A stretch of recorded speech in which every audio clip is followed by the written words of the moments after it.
क्या भारत की सबसे बड़ी अदालत यानी सुप्रीम कोर्ट के सबसे बड़े जज चीफ जस्टिस डीवाई चंद्रचूड़ की जासूसी हो रही है?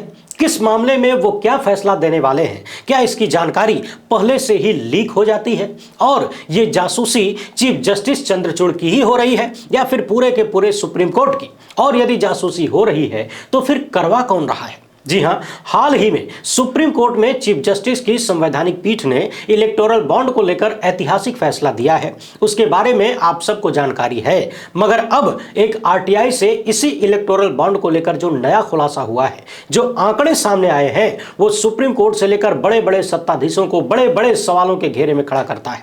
पिछले दिनों सुप्रीम कोर्ट के वरिष्ठ अधिवक्ता प्रशांत भूषण ने किसी कार्यक्रम में कहा था कि उन्हें पता चला कि कुछ वकील जो फैसला लिख कर ले जाते हैं, जज साहब बैठे बैठे उसी को पढ़ देते हैं। किसी अदालत की बात कर रहे थे। अभी आरटीआई से जो सामने आया है उससे एक और बड़ा सवाल खड़ा होता है कि क्या अदालतों के फैसले सत्ताधीशों के इशारे पर होते हैं?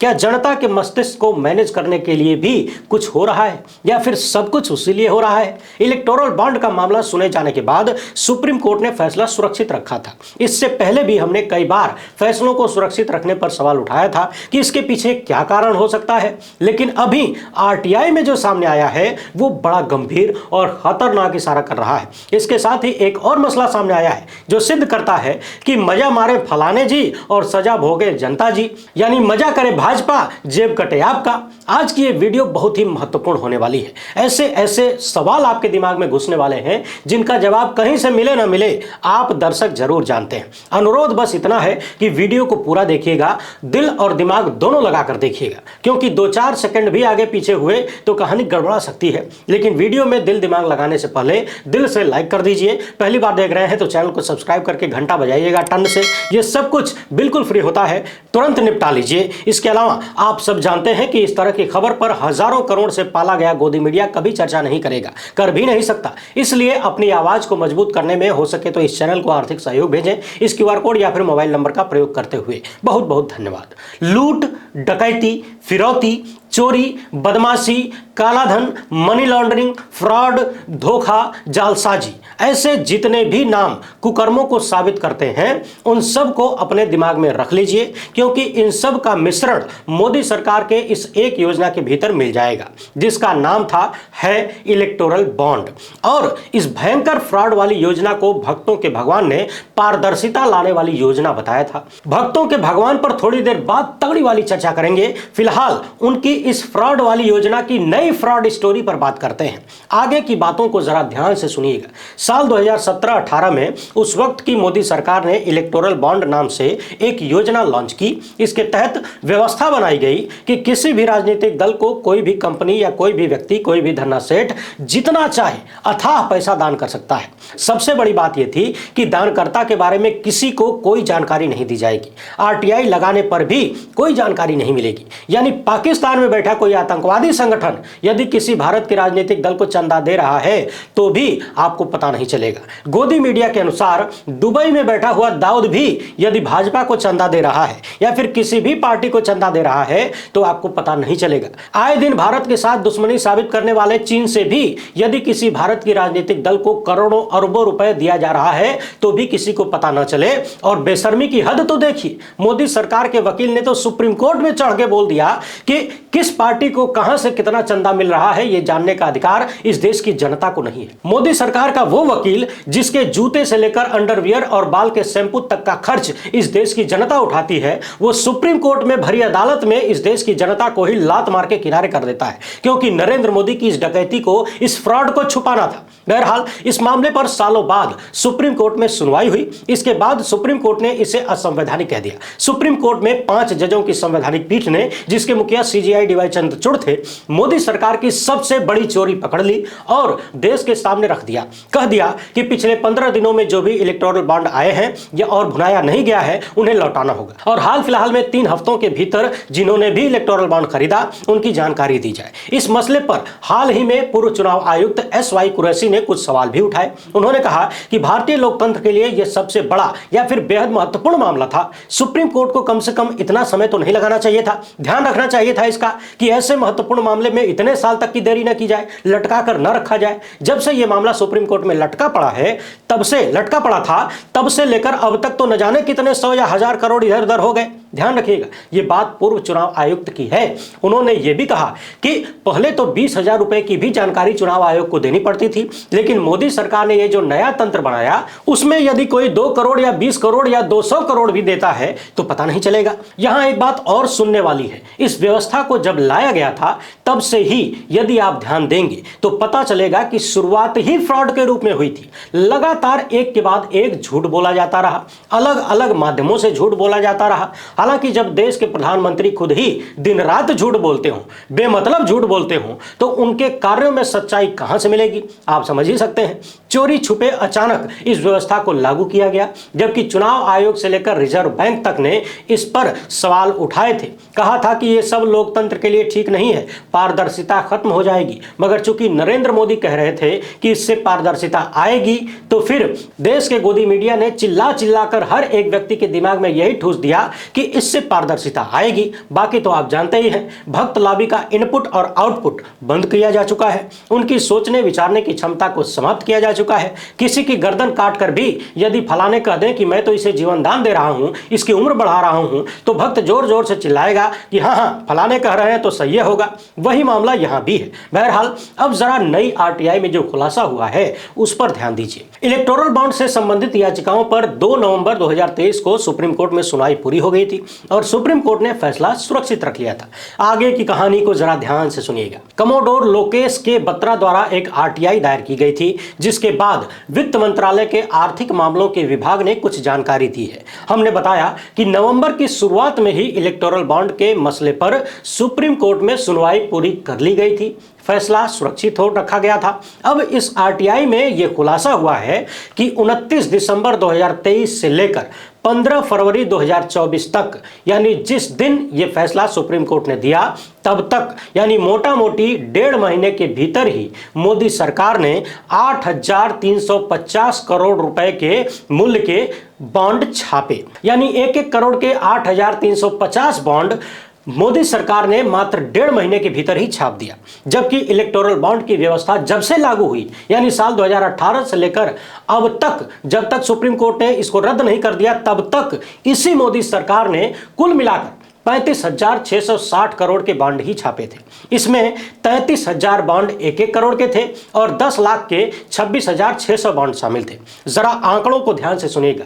आरटीआई के जवाब में और दायर की इस रिपोर्ट के अनुसार साल 2018 से लेकर दिसंबर 2023 तक जिस मोदी सरकार ने 27,318 करोड़ के बॉन्ड छापे, वही सरकार सुप्रीम कोर्ट में इलेक्टोरल बॉन्ड मामले पर सुनवाई होने और फैसला सुरक्षित रखे जाने के बाद मात्र 1.5 महीने में ही 8,350 करोड़ रुपए के मूल्य के बॉन्ड छाप दिए। आप जरा बॉन्ड छापने की रफ्तार पर ध्यान दीजिए। आप भी जानते हैं, जब कोई चीज चोरी करनी हो, लूटनी हो, तो लोग जल्दबाजी दिखाते हैं। जब पकड़े जाने का डर हो और सब कुछ चले जाने का डर हो, तो कहावत कही जाती है कि भागते भूत की लंगोटे सही। लेकिन इलेक्टोरल बॉन्ड की धकाधक छपाई को देखकर ऐसा लग रहा है कि मोदी सरकार ने भागते भूत की लंगोट नहीं, बल्कि धोती, कुर्ता, बनियान, जूता, टोपी, मोजा सब कुछ लपेटने की कोशिश कर रही थी। और उससे भी बड़ा तथा गंभीर सवाल यह है कि यदि भूत भागने का डर था, यदि ऐसा लग रहा था कि इलेक्टोरल बॉन्ड पर सुप्रीम कोर्ट मोदी सरकार के खिलाफ फैसला दे सकती है,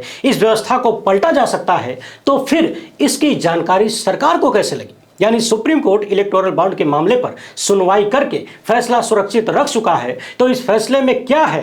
क्या इस बात की जानकारी मोदी सरकार को पहले से थी और इसलिए उसने आनन फानन में 29 दिसंबर से 15 फरवरी के बीच, यानी 1.5 महीने के बीच ही 8,350 करोड़ रुपए के मूल्य के बॉन्ड छाप दिए? इससे पहले का इसी मोदी सरकार का रिकॉर्ड यदि आप देखेंगे तो पता चलेगा कि मोटा मोटी लगभग 2 साल में जितने बॉन्ड छापे जा रहे थे, उतने मूल्य का बॉन्ड इसी मोदी सरकार ने मात्र 1.5 महीने में छाप दिए, जब सुप्रीम कोर्ट ने फैसला सुरक्षित रख लिया था तब। अब यहीं से यह सवाल खड़ा होता है कि क्या सुप्रीम कोर्ट के भीतर जो कुछ हो रहा है, कोई उसकी जासूसी कर रहा है, कोई उसकी जासूसी करवा रहा है? क्या इलेक्टोरल बॉन्ड पर आने वाले फैसले की जानकारी पहले से ही मोदी सरकार को थी?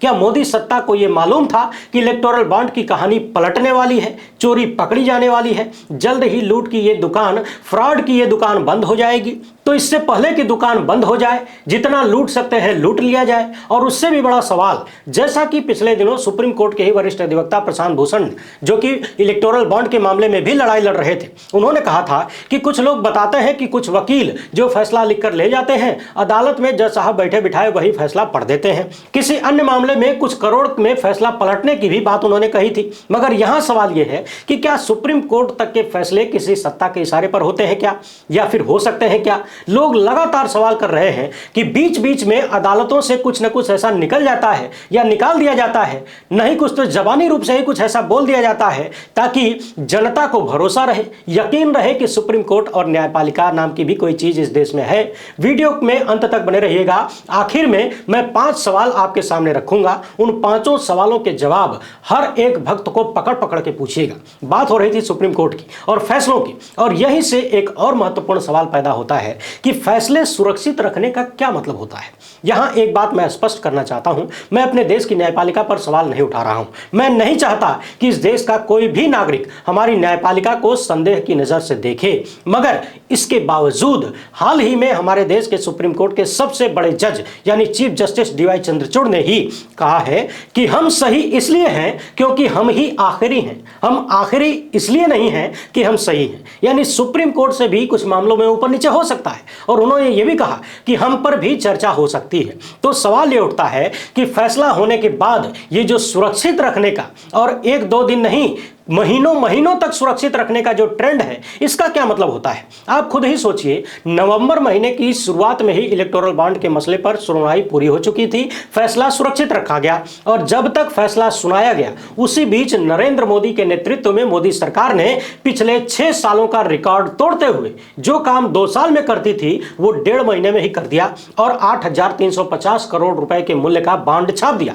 यानी फैसला सुरक्षित रखने और फैसला सुनाने के बीच जो समय मिला, उसी दौरान मोदी सत्ता ने भागते हुए इलेक्टोरल बॉन्ड के भूत का धोती कुर्ता पजामा सब कुछ लूट लेने की कोशिश की। क्या आप कहेंगे कि इलेक्टोरल बॉन्ड छापा जा रहा था, तो ऐसा तो है नहीं कि सिर्फ और सिर्फ भारतीय जनता पार्टी के लिए ही था, देश की सभी पार्टियों को इससे चंदा मिलता था। तो ध्यान रखें, चुनावी बॉन्ड के माध्यम से अब तक दिए गए आधे से अधिक फंड भाजपा के खाते में गए। चुनाव आयोग को दी गई घोषणा के अनुसार भारतीय जनता पार्टी को 2017 से 2023 के बीच बॉन्ड के जरिए 6,565 करोड़ रुपए प्राप्त हुए, जबकि भारत की सबसे पुरानी पार्टी को मात्र 1,123 करोड़ रुपए प्राप्त हुए।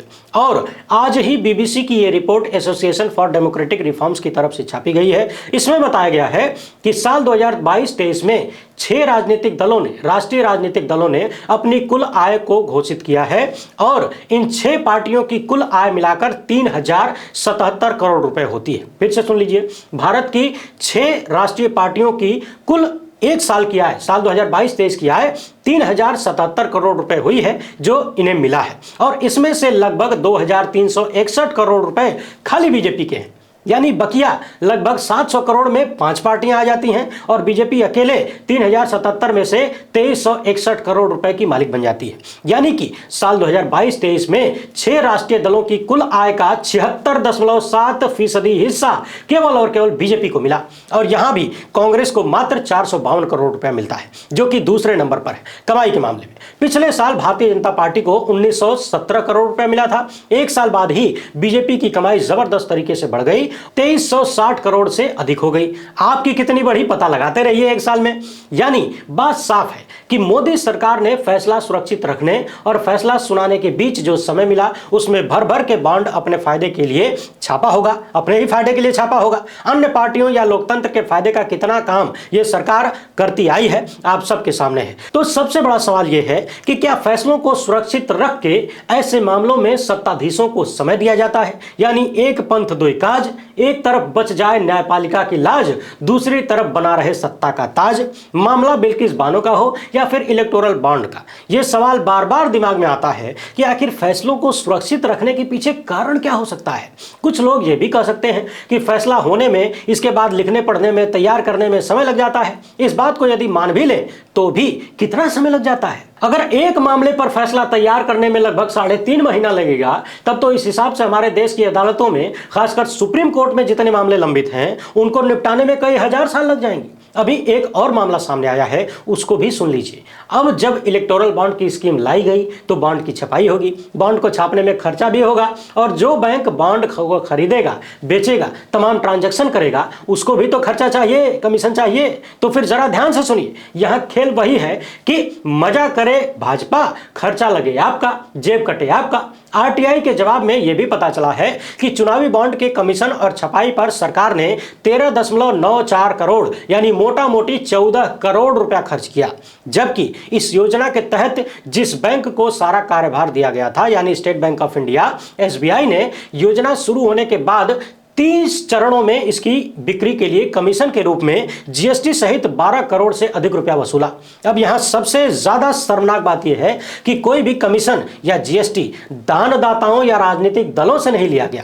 यानी जो करोड़ों रुपया भर भर के बड़े बड़े मोटे पेट वाले सेठों या बड़ी बड़ी कंपनियां अलग अलग पार्टियों को दे रही हैं, उनसे कोई कमीशन या जीएसटी नहीं ली जा रही थी। जो पार्टी करोड़ों का लाभ कमाएगी, उससे कोई कमीशन या जीएसटी नहीं ली जा रही थी। तो फिर आप पूछेंगे कि फिर ये छपाई का खर्चा और ये सब कुछ सरकार जो दे रही है, वो कहां से दे रही है? तो हम और आप हैं ना, हमसे लिया जा रहा है। यदि सरकार दे रही है तो सरकार कहां से दे रही है? आपसे लेकर दे रही है। आप जो महंगा डीजल पेट्रोल देश हित में खरीदते हैं, जो 400 का सिलेंडर 1000 में खरीदते हैं, तो जो अतिरिक्त देशभक्ति आप दिखा रहे हैं, वो सब यहीं तो जा रहा है। और कहां जाएगा? सोच कर देखिए, ये कितनी शर्मनाक बात है कि बॉन्ड के माध्यम से जो भी चंदा दिया गया, उसका 94% हिस्सा 1-1 करोड़ के बॉन्ड का था। जाहिर सी बात है, 1-1 करोड़ का बॉन्ड यदि कोई खरीद रहा है तो वो हवाई चप्पल पहनने वाला तो नहीं होगा, कभी कभार सपने में हवाई जहाज में बैठने वाला भी नहीं होगा, वो जहाजों का मालिक हो सकता है। यानी जिस आदमी से करोड़ों रुपया चंदा लिया जा रहा है, जो आदमी करोड़ों का चंदा देने में सक्षम है, उससे इलेक्टोरल बॉन्ड की छपाई और कमीशन वगैरह नहीं लिया जाएगा। वो भरने के लिए आप हैं। हो गई ना वही बात कि मजा मारे भाजपा, जेब कटे आपका। बाकी सुप्रीम कोर्ट ने आदेश दिया है कि 6 मार्च तक एसबीआई अप्रैल 2019 से अब तक खरीदे गए चुनावी बॉन्ड का विवरण चुनाव आयोग को सौंप दे, और इसकी जानकारी चुनाव आयोग 13 मार्च तक अपनी वेबसाइट पर डाल दे। जब यह जानकारी सामने आएगी तो पता चलेगा कि कौन कौन सेठ मोदी के इस डकैती वाले फार्मूले, इस फ्रॉड फार्मूले में अपना योगदान दे रहा था, और बदले में उस सेठ को विश्वगुरु का कौन सा भोगदान दिया जा रहा था। भाई, योगदान के बदले में भोगदान भी तो चलता है, क्योंकि सेठ होता है, सेठ होता है धंधेबाज आदमी। वो कहीं 1 रुपया लगाएगा तो उसको 10 रुपया कम चाहिए फायदा। अब आप खुद ही सोच लीजिए, जब करोड़ों रुपए भर भर के भारतीय जनता पार्टी के खाते में जा रहे हैं, तो सेठों को कितने हजार करोड़ या लाख करोड़ का बिजनेस दिया गया होगा। देश की ज्यादातर संपत्तियां यूं ही थोड़ी ना उठा के सेठों के जेबों में डाली जा रही हैं सस्ते में। बाकी भक्तों के भगवान अपने खाने का खर्चा भी अपनी जेब से उठाते हैं। तिहाड़ गुरु कहे हैं, आप तो जानते ही हैं। एक बार फिर से चुनावी बॉन्ड मामले पर भाजपा द्वारा न जाने कितने करोड़ रुपए खर्च करके पप्पू घोषित किए गए राहुल गांधी सही साबित हुए, विपक्षी पार्टियों के तमाम नेता सही साबित हुए, तथा नरेंद्र मोदी सरेआम झूठे और फ्रॉड साबित हुए, क्योंकि उन्होंने इस योजना को पारदर्शी योजना बताया था, लोकतंत्र के लिए जरूरी बताया था, अच्छा बताया था, जबकि सुप्रीम कोर्ट ने इसे पूरी तरह से असंवैधानिक और गलत बता दिया, रद्द कर दिया। अब उन 5 सवालों को एकदम ध्यान से सुन लीजिए जो आपको बार बार पूछना है। जहां भी कोई भक्त टकरा जाए, कान गर्म करिए और पूछिए। पहला सवाल ये कि क्या सुप्रीम कोर्ट के चीफ जस्टिस या फिर सुप्रीम कोर्ट के अन्य जजों या फिर पूरे के पूरे सुप्रीम कोर्ट की जासूसी हो रही है? आखिर फैसला सुरक्षित होने के बाद मोदी सरकार ने इतनी बड़ी संख्या में बॉन्ड क्यों छापे? उसे कैसे पता चल गया कि फैसला उसके खिलाफ आने वाला है, ये इलेक्टोरल बॉन्ड की डकैती बंद होने वाली है? दूसरा सवाल, क्या अदालतों में फैसले भी सत्ताधीशों के इशारे पर हो रहे हैं? तीसरा सवाल, यह फैसला सुरक्षित रखने की कहानी क्या है? चौथा सवाल, जिस इलेक्टोरल बॉन्ड स्कीम से सारा का सारा फायदा राजनीतिक दलों का और सेठों का था और ज्यादातर हिस्सा भारतीय जनता पार्टी का था, उसके लिए देश की जनता की गाढ़ी गंवाई क्यों लुटाई गई? आम आदमी की जेब पर उसका बोझ क्यों डाला गया? पांचवां और आखिरी तथा सबसे महत्वपूर्ण सवाल कि जो नरेंद्र मोदी इलेक्टोरल बॉन्ड योजना को बहुत बढ़िया बता रहे थे, लोकतंत्र के लिए जरूरी बता रहे थे, अच्छा बता रहे थे, उसी योजना को जब सुप्रीम कोर्ट ने असंवैधानिक कह दिया, गलत कह दिया, रद्द कर दिया, तो क्या नरेंद्र मोदी को देश के सामने आकर माफी नहीं मांगनी चाहिए? नहीं कहना चाहिए कि मैंने जो कहा था गलत कहा था, मेरी तपस्या में ही कोई कमी रह गई, मुझे माफ कर दीजिए?